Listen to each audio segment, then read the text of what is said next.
Aturan itu buat orang bego. Nih, kamu campur aja pakai nugget murah ini. Sama aja sama-sama daging kan? Faham? Ibu sadar nggak kalau bisnis ibu ini bisa ditutup dan ibu bisa masuk penjara? Masuk penjara? Aduh, Pak. Bapak ini baru jadi penjabat ya? Di dunia ini nggak ada yang nggak bisa diselesaikan dengan uang. Tinggal sebut saja Bapak mau berapa, biar laporan itu disobek. Box yang paling bawah, itu kan box nugget yang sudah berjamur itu. Gimana rasanya, Dit? Tadi kamu sendiri yang bilang perut anak orang kearet. Sekarang anak kamu sendiri yang jadi korban. Rasakan itu. Jangan lupa like, komen, dan subscribe. Bagi Ibu Dita, program Makan Bergizi Gratis bukan soal gizi anak bangsa, tapi soal seberapa besar keuntungan yang bisa dia dapatkan untuk memperkaya diri sendiri. Aduh, capek banget ini. Tanganku pegel banget. Tapi nggak apa-apa lah. Penghasilanku 10 juta sehari. Emang bener ya, pengusaha MBG itu gurihnya ngalahin micin. Waduh, gede banget untungnya, Tak. Tapi hati-hati loh, Tak. Itu duit buat makan anak-anak sekolah. Jatah mereka jangan kamu tilep buat liburan lagi. Heh, Nani? Kamu iri ya? Jaga mulut kamu. Saya ini pengusaha sukses. Jatah anak-anak mah terserah saya. Yang penting perut saya kenyang duluan. Saya mah cuma ngingetin, Tak. Jangan sampai kamu curang. Kalau ketahuan pemerintah abis kamu itu. Pemerintah? Halah, mereka mah taunya beres. Selama laporan saya cantik aman aja. Kamu mending urusin warteg kamu itu deh yang mau bangkrut. Gak usah so ngajarin saya. Sombong banget kamu ya. Awas saja nanti kena batunya. Udahlah sana pergi. Gak usah kebanyakan ngomong. Mulut kamu bau jigong. Wah, emang mantep banget bisnis dapur MBG ini. Gila sih. Baru juga jalan 2 bulan, omset udah tembus ratusan juta aja. Kalau gini terus, bulan depan bisa langsung kebeli Lambo nih. Kalau nambah cabang lagi, mantep nih kayaknya. Tapi modalnya masih kurang. Harus buru-buru cari cara nih, biar pemasukan lebih gede lagi. Kalau cabang udah banyak, pemasukan juga makin banyak. Wah, bisa kayak 7 turunan nih. Terkadang, kesuksesan itu bikin orang buta. Bagi Budita, cara tercepat untuk menambah kekayaan adalah dengan memotong jatah protein yang seharusnya masuk ke perut anak-anak sekolah. Danu, berhenti. Kebanyakan itu daging ayamnya. Rugi saya. Loh, tapi kan aturannya 1 porsi harus ada dagingnya, Bu. Ini aja udah sedikit banget. Aturan itu buat orang bego. Nih, kamu campur aja pakai nugget murah ini. Sama aja sama-sama daging kan? Faham? Tapi Bu, ini nuggetnya aja udah jamuran gini. Mana baunya nyengat banget lagi. Apa nggak bahaya kalau dimakan anak-anak? Bahaya matamu picek. Ya kasih bumbu micin yang banyak. Biar baunya hilang. Anak sekolah mah, yang penting kenyang. Gak bakal tahu itu nugget kapan. Tapi Bu, kalau nanti pas kebetulan ada petugas yang cek gimana, Bu? Petugas mah gampang. Kasih amplop juga. Mingkem. Tugas kamu cuma 1. Bikin ini makanan kelihatannya banyak.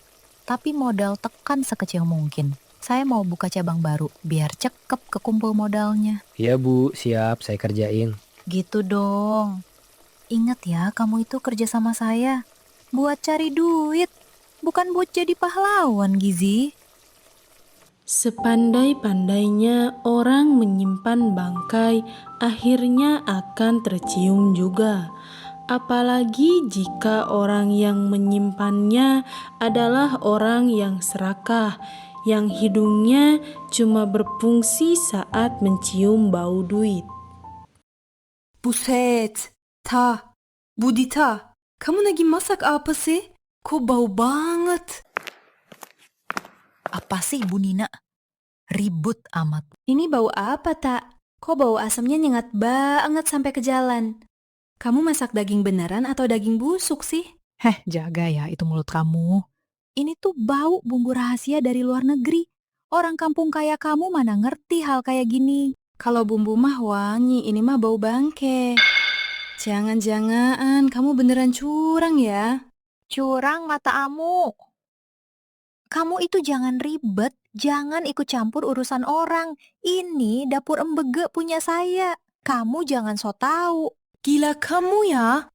Ingat, anak sekolah, Tak. Kalau mereka kenapa-napa, kamu yang masuk penjara. Halah, bacot. Anak sekolah itu daya tahan tubuhnya kuat. Makan gorengan di pinggir jalan aja gak mati. Udah, sana pergi. Jangan deket-deket dapur saya. Nanti kemiskinan kamu nular ke saya. Sana, jauh-jauh. Gimana, Nu? Udah beres semua? Sudah Bu, itu tinggal dikit lagi di belakang.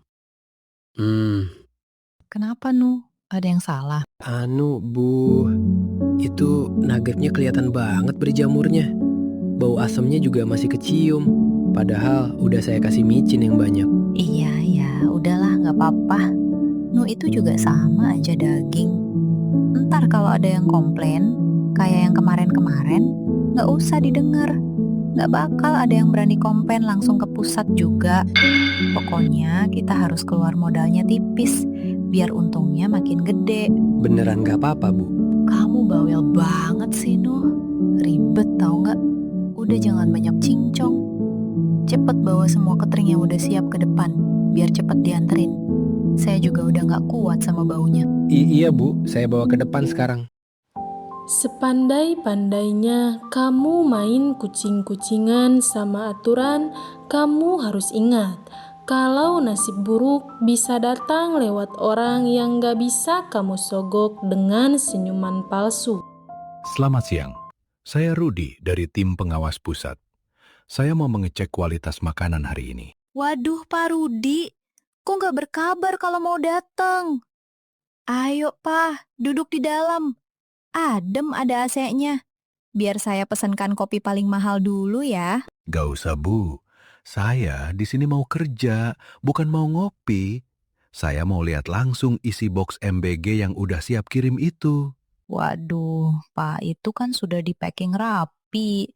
Nanti kalau dibuka bisa kena debu. Kasihan anak-anaknya. Percaya deh sama saya. Kualitas mah nomor 1. Justru karena saya sayang sama anak-anak. Saya harus lihat sendiri, buka boxnya sekarang. Bapak, jangan kaku-kaku amat lah. Kita kan sama-sama tahu bagaimana jalannya proyek. Kalau Bapak bantu saya juga pasti bantu kebutuhan Bapak. Kamu mau nyogok saya? Kamu pikir saya bisa dibeli sama recehan kamu? Bukan begitu, Pak, maksud saya. Kamu, sini bawa boxnya satu sini, buka sekarang, atau saya bawa polisi buat bongkar paksa dapur ini. Uang tidak akan selamanya mampu menutupi celah. Ketika fakta telah terungkap, kelihayan lisan pun tak lagi berguna. Ini yang kamu bilang kualitas nomor 1. Ini pakan ternak atau makanan manusia? Aduh, Bapak, jangan lebay deh. Itu warnanya hijau karena bumbunya meresap sampai ke dalam.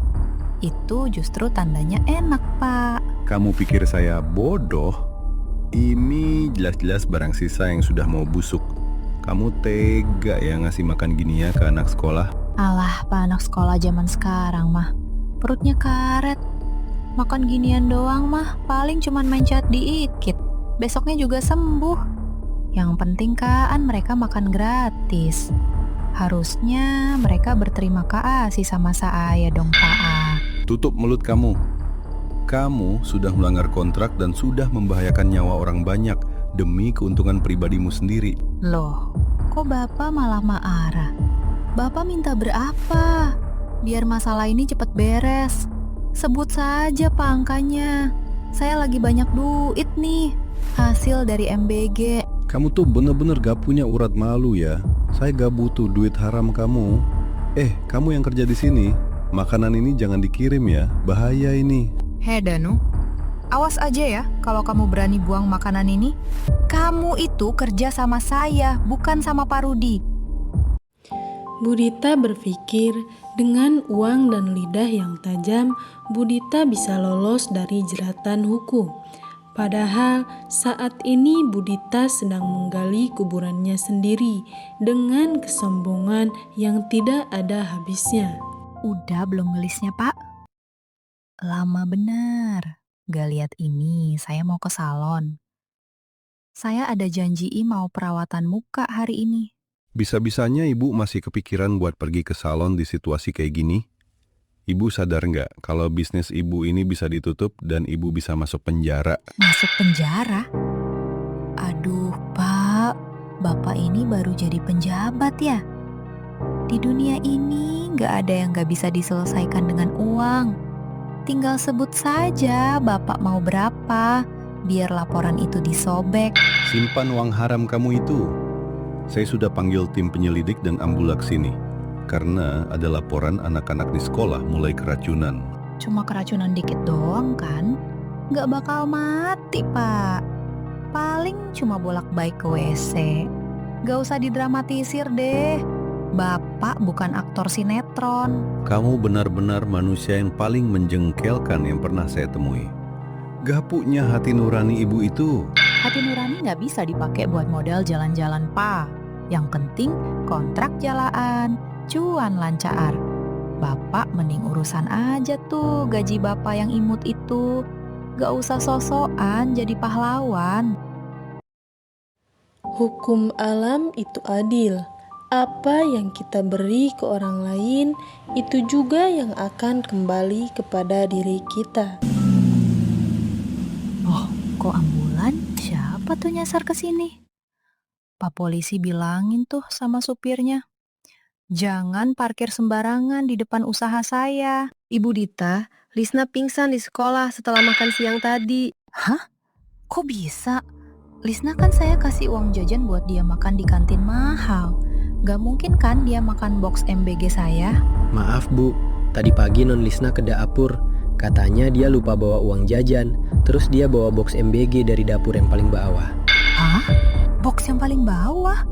Itu kan box nugget yang sudah berjamur itu. Gimana rasanya, Dit? Tadi kamu sendiri yang bilang perut anak orang kearet. Sekarang anak kamu sendiri yang jadi korban. Rasakan itu. Pada akhirnya, semua kesombongan Ibu Dita hanya akan membawanya ke sebuah ruangan yang sempit. Woi, makan itu nasinya. Kenapa? Gak level ya sama makanan begitu. Nasinya bau banget. Kayak nugget yang saya masak dulu. Halah, di sini mah yang penting kenyang. Dengar-dengar anakmu itu mau mati keracunan ya? Atau udah lewat? Diam kamu. Anak saya gak mati. Saya itu masih kayak... Saya bakal punya banyak cabang dapur MBG.